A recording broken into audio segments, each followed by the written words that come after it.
It was very difficult to find a name. I got desperate and I went through every Bob Dylan song with my flatmate Sean, and eventually we was at a meeting in the morning. I was like, we all laughed about it, and I was like, hey, actually, it's not that bad. It's an invitation to spend time with somebody. We don't have Wi-Fi here. People don't really work here on their laptop. It is a really social place.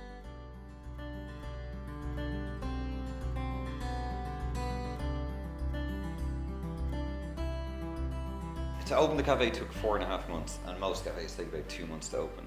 But that's just because I didn't want anyone else to build it. I think a lot of it is to do with having complete control.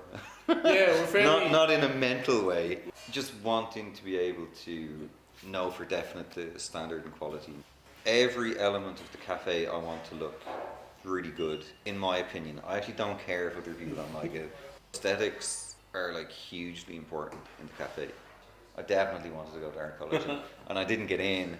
So after college I studied furniture making for a year. Then immediately when I opened the cafe I was going to make the furniture. I put a value in things that I've made. You know, I look at this table, that table minimum took 1.5 days, 2 days to make. I'm not going to treat it like terribly. You know, it has an importance to me. There has to be some kind of marriage between the plate, the way you put the food on the plate, the way the drink is put into a glass, what glass that goes in. It's all tied. You want to portray one single image for the cafe, but it's made up of all of these elements that if you didn't have them all together, it wouldn't be the image that we wanted people to see.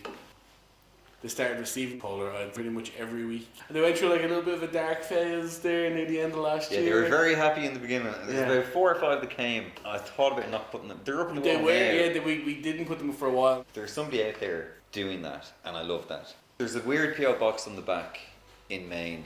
We should definitely send something back. I thought we'd just send them back the words "Don't stop."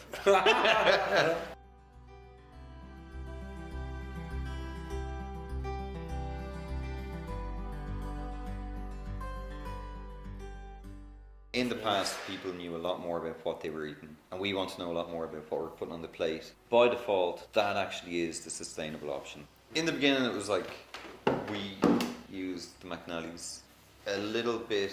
And then as the McNally's produce and offerings went up, we just kept taking more and more and more.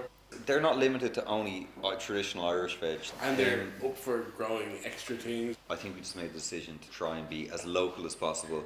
There's a category of people that appeals to. Yeah. And they're the people that come into the cafe. We're not going to hold up our hands and be like, we're unbelievably knowledgeable on where everything comes from.